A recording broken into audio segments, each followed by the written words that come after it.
Good evening and welcome to CYC News for the 24th of September 2017 and the 14th of Taut 1734 AM. I'm Andrew Botros. In today's headlines, Iran's Rouhani hits back at Trump. Netanyahu directs UN address to Donald Trump. Trump on Kim Jong-Un, rocket man is on suicide mission.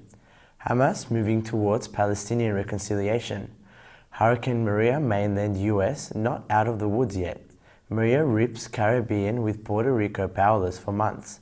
Korean President Moon Jae-in hoping Winter Olympics brings inter-Korean peace. World Health Organization, world is running out of antibiotics.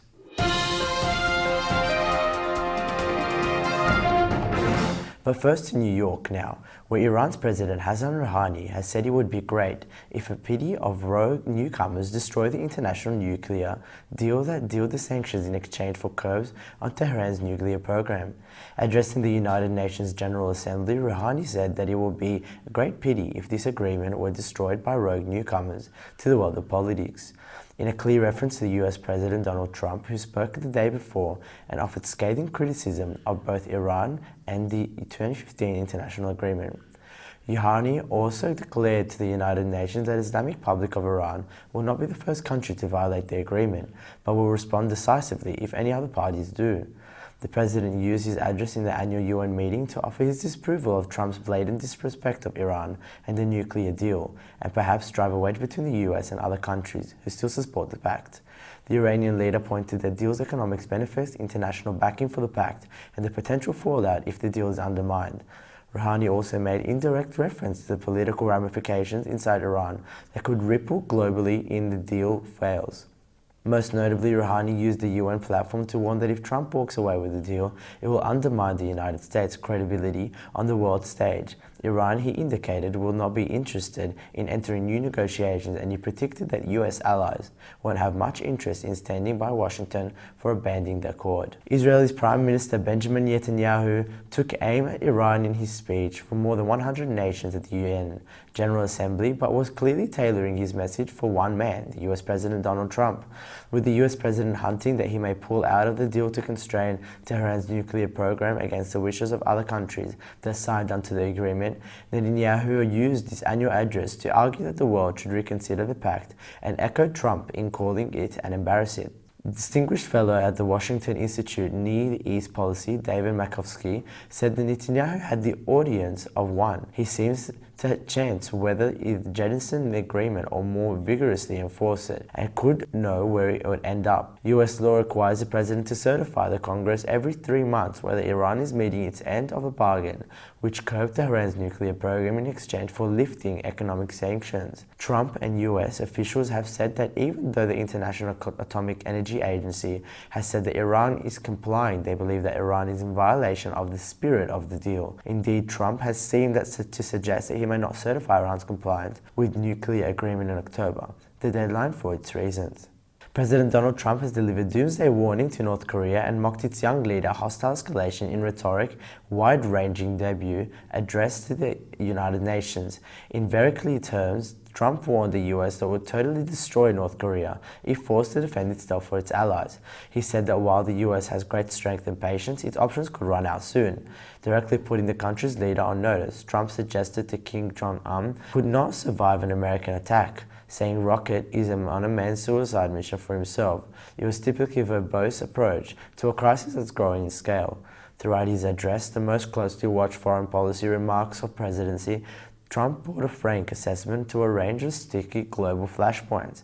He declared the Iran nuclear deal is an embarrassment to the United States. He bluntly described some regions of the world as going to hell and revived his use of the term radical Islamic terrorism, vowing to stamp out terrorists worldwide. But it was Trump's remarks about North Korea that prompted the loudest moments in the General Assembly Hall. When Trump spoke to more than 100 leaders and diplomats, he said it is an outrage that some nations would not only trade with such a nation, but would arm, supply, and financially support a country that imperils the world. Trump also warned the nations becoming by bystanders to history and thanked the numbers of the UN Security Council, where he secured key victories in passing potential sanctions against North Korea for escalating their rebuke of Pyongyang. To the Middle East now, where paving way for the possible reconciliation between West Bank and Gaza. Hamas has said that it will dissolve the Gaza Administrative Committee, allowing Palestinian Unity government to work in its place and move towards general elections. The announcement comes after days of indirect negotiations between rival Palestinian factions, Fatah, Islamist and Hamas in Cairo. Hamas said that the negotiations were an expression of Egyptian interest in Palestinian reconciliation and ending the division of our interests, realize our hopes of Palestinian people by achieving national unity. Hamas established the Administrative Committee earlier this year, angering Palestinian President Mahmoud Abbas, who mocked the committee as a shadow government and accused Hamas trying to further establish the control of Gaza. Its dissolution would bridge a significant gap between the two sides, allowing for possibly reconciliation. This could mean that the end decade-long rift between the West Bank and Gaza, which began in 2007, when Hamas forced the Fatah-led Palestinian Authority out of the coastal enclave. The most followed Hamas' surprise victory in the legislative elections a year earlier. Mainland United States should not breathe a sigh of relief just yet, despite early forecasts that Hurricane Maria will remain out to sea. Regaining strength, Maria lashed the Dominican Republic early last Thursday after a destructive rampage through Puerto Rico and the Dominica, where it killed at least 14 people. According to the Hurricane National Center, the storm is in Category 3, hurricane packing winds of 115 miles per hour. Moving away from Puerto Rico, it brought high winds and heavy rain to the northern coast of the Dominican Republic, and it's on its way to Turks and Caicos Islands and the southern Bahamas. Forecasters say that current outlook does not look to direct on the east coast of the U.S., but such path cannot be ruled out. According to CNN meteorologist Michael Guy, tracking models are good for the 3 to 5 days. With anything beyond the hard forecast, a 5-day span shows Maria twisting off the east coast, but it's unclear whether it happens afterwards. Even if this does not make a landfall, the east coast will be affected in some way, he said. Most likely will bring a chance up of rain in mid-Atlantic up to the Massachusetts, depending on how close it gets to the coast. Regardless, there will be high surf, dangerous rip currents and breezy wind conditions up the east coast to the U.S.